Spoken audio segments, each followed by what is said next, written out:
Hello tout le monde, c'est Lilian et Valentin. On espère que vous allez bien. Bienvenue dans cette nouvelle vidéo dans laquelle on va créer un meuble sur mesure dans l'entrée. Nous voilà de retour dans cette pièce après un petit passage dans la chambre la semaine dernière. Voilà, pour vous rappeler, c'est là où il y a le mur Tasso. Et du coup, on veut créer sur tout le linéaire ici, le long de la porte, un meuble de rangement pratique pour nos futurs locataires. On vous en dit plus tout de suite. C'est parti!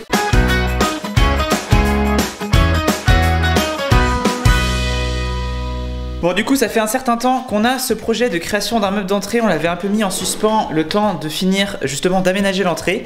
Donc là on va s'y remettre et on va déjà faire le point sur tout le matériel qu'on avait acheté déjà il y a quelques semaines chez Monsieur Bricolage. On avait acheté tout ce qu'il faut pour créer ce meuble d'entrée. Donc on va tout regrouper et on vous explique ça.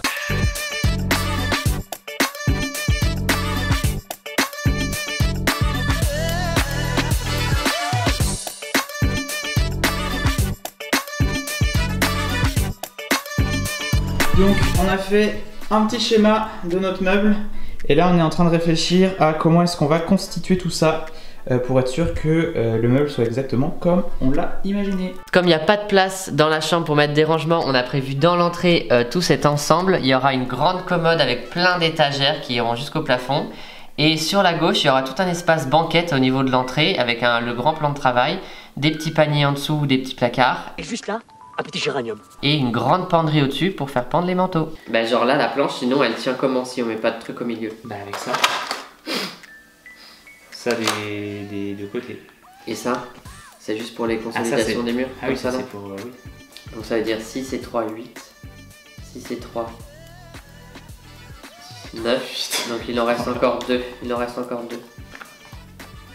Du coup, première étape, on va déjà créer ce petit module là à partir de plusieurs planches qu'on va venir assembler les unes aux autres avec des petites chevilles, des équerres d'assemblage et des vis bien sûr qui sont ici. Du coup, pour l'assemblage, on va utiliser des petits tourillons. Donc là, ceux-là, ils sont fournis avec la mèche correspondante et avec des petits picots qui vont nous permettre, on va vous le montrer juste après, de pouvoir faire un repère sur notre planche pour savoir, enfin pour que le tourillon soit bien en face sur les deux planches. On va vous montrer ça tout de suite. Et après, tout l'assemblage, il sera renforcé avec des équerres comme ça qui se vissent en fait entre chaque planche à différents endroits. Pour le perçage, on a installé une petite bague qui va venir bloquer quand on aura atteint la profondeur qu'on veut, parce qu'il faut absolument que le tourillon, on ait la bonne profondeur ici dans cette planche et qu'on ait la bonne profondeur également dans l'autre planche. Donc sachant qu'un tourillon fait 4 cm, on prend 3 cm ici pour la planche qui va être verticale et on mettra que 1 cm dans la planche qui sera horizontale puisque on a une épaisseur qui est plus fine pour enfoncer le tourillon forcément. Allez, c'est parti, on perce.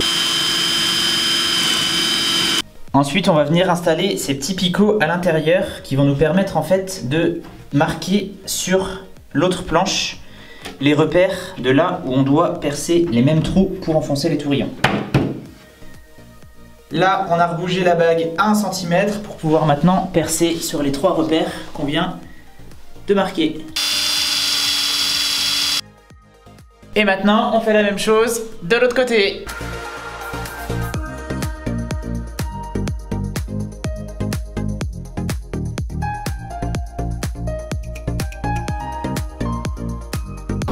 Voilà, maintenant que tous les trous sont faits, on va pouvoir créer notre assemblage en mettant des petits tourillons dans les trous qu'on a fait avec un peu de colle à bois. Et puis après, on viendra visser nos petites équerres qui vont solidifier tout l'assemblage.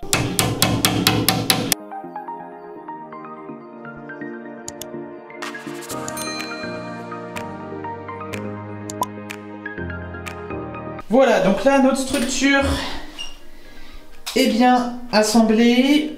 On a mis d'équerre avec l'équerre. Maintenant, on va visser les petites équerres en plastique qui sont ici. Tac. Pour pouvoir être sûr que la structure soit bien solidaire. Donc on va en mettre 3 à chaque angle. Et puis voilà, après on aura notre structure toute faite.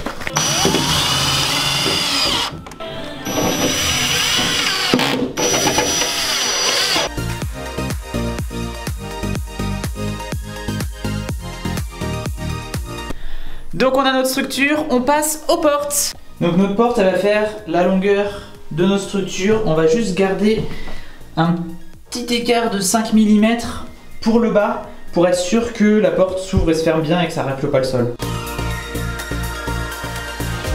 Nos portes sont découpées, maintenant il va falloir qu'on perce pour mettre les charnières.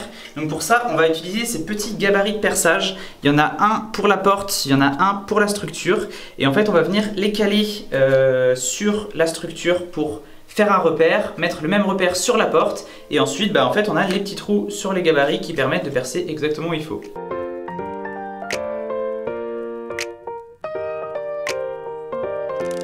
Les repères sont tracés, maintenant on va percer les gros trous pour les charnières avec cette petite mèche qui a la particularité de créer une grosse ouverture dans nos panneaux sans pour autant les traverser et c'est ce qu'on a besoin pour les charnières.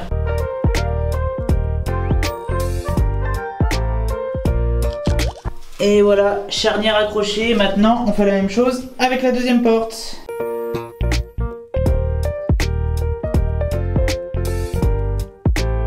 Deuxième porte, check. Là, maintenant, on va venir percer sur notre structure de meubles pour chaque charnière, deux petits trous où on va mettre les petites chevilles et ensuite on va visser cette partie-là.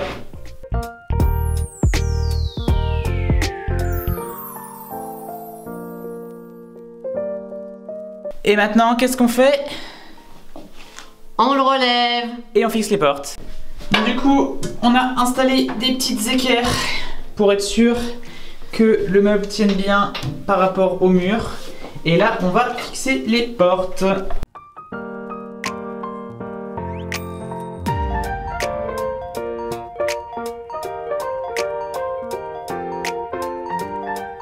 On a un tout petit problème avec les portes, c'est que on est un demi-millimètre trop large.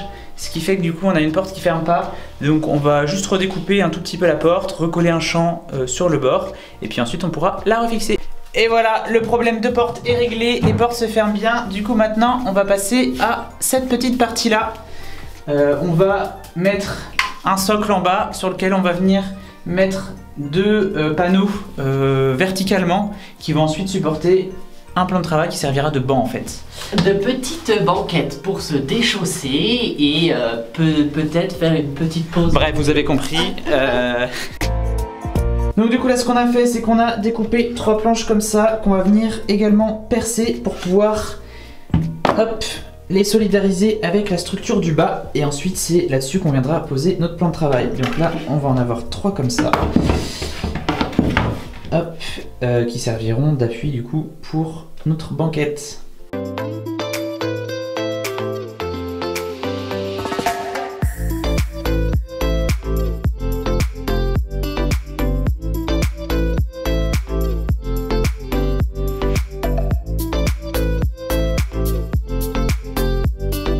Bon, et bien voilà pour aujourd'hui, on finit ça demain. Et du coup, c'est tout de suite pour vous. Et c'est reparti pour finir ce petit projet. Donc là, ce qu'on va voir, c'est la découpe de la banquette. Donc on a acheté un plan de travail chez Monsieur Bricolage en stratifié avec un effet chaîne, on vous montre ça tout de suite. Et donc là, on va le découper de sorte qu'il arrive juste au champ de la porte ici. Donc il va dépasser là de 2 cm par rapport au renfort qu'on a mis pour justement le soutenir. Et on va découper ça avec le petit angle là-bas dans le fond.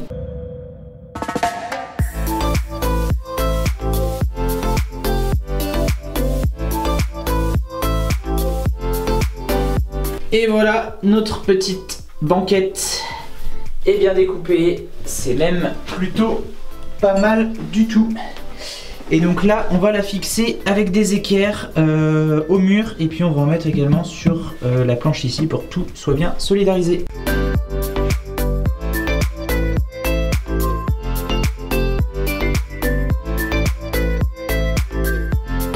La banquette est fixée avec ces petites équerres.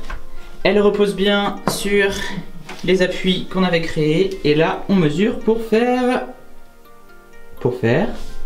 la porte. On reprend nos gabarits pour les charnières.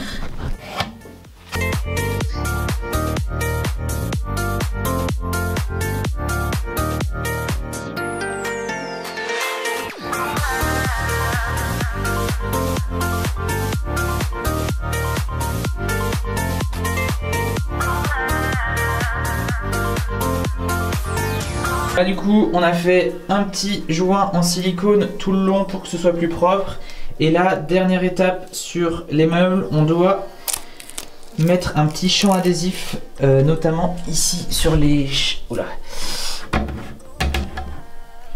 Notamment ici sur les champs de porte qu'on a découpés pour que ça fasse plus propre. Et après qu'est-ce qu'on fait? Une petite couche de peinture. Bon, c'est à partir de là qu'on se sépare. Valentin va s'occuper de peindre l'ensemble et moi je vais faire les petites étagères pour l'intérieur du placard. Donc ce qu'on va faire, c'est qu'on va mettre 2 étagères en hauteur. On va garder un grand espace en dessous pour pouvoir ranger par exemple une valise. Parce que c'est destiné à être un Airbnb, donc sûrement des gens avec des valises. Donc on préfère prévoir des étagères ici et puis ici et là on mettra les petites poignées par la suite.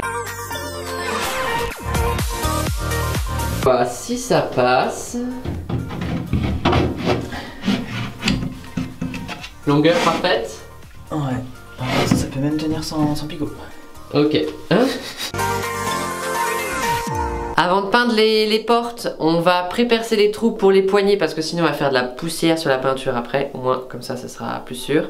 Et pour les poignées, on a choisi celles-ci. On les aime trop chez Monsieur Bricolage. Elles ont un petit effet terrazzo pour rappeler la cuisine et elles ont des touches de noir qui vont parfait avec le reste de l'entrée. Pour intégrer ce meuble sur mesure le mieux possible dans l'entrée et qu'il s'intègre le mieux possible dans les murs et dans la couleur du mur, on va le peindre aussi en blanc et du coup en blanc satin. Ça permettra de le nettoyer plus facilement et la marque inventive chez Monsieur Bricolage, elle fait du blanc satin qui s'adapte aux murs et aux boiseries, donc c'est parfait pour nous.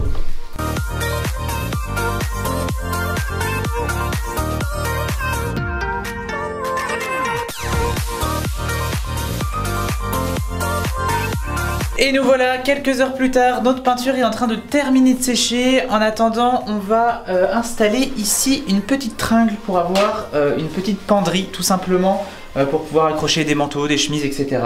Et puis bah après, on sera bon.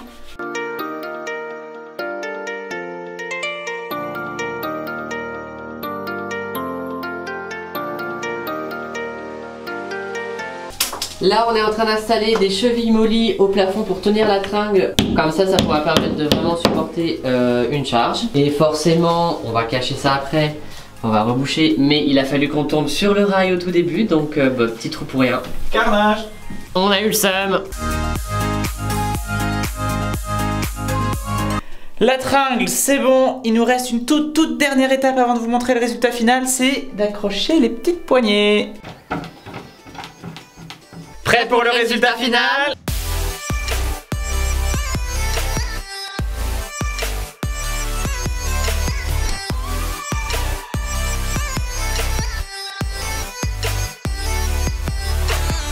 Et voilà, on espère que ce projet vous plaît. En tout cas, nous, on s'est éclaté à le faire. Ouais, et on est ravis du résultat. On est trop contents. C'est la première fois qu'on réalise un meuble comme ça, sur mesure. Du coup, quelques petits détails par rapport à ce meuble. Donc, on l'a conçu avec la partie banquette ici pour, voilà, pour se déchausser. Comme ça, on peut les ranger juste en dessous. On a fait un petit placard aussi caché. Et on a mis une tringle en haut. On a prévu en plus de 160 cm de hauteur. Comme ça permet de mettre des manteaux. Ou des chemises ou des écharpes, hein, comme voilà. Ici, bien sûr. Et dans le placard, on a fait plusieurs étagères. Donc on mettra aussi des petits paniers.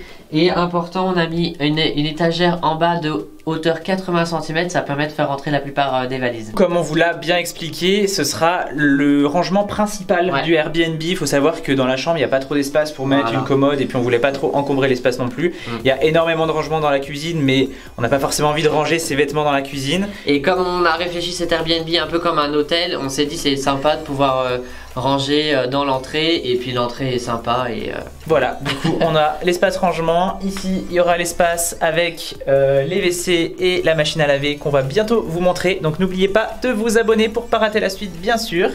Et puis n'oubliez pas que si nous on en est capable, vous en êtes capable aussi. Et on se dit à très vite.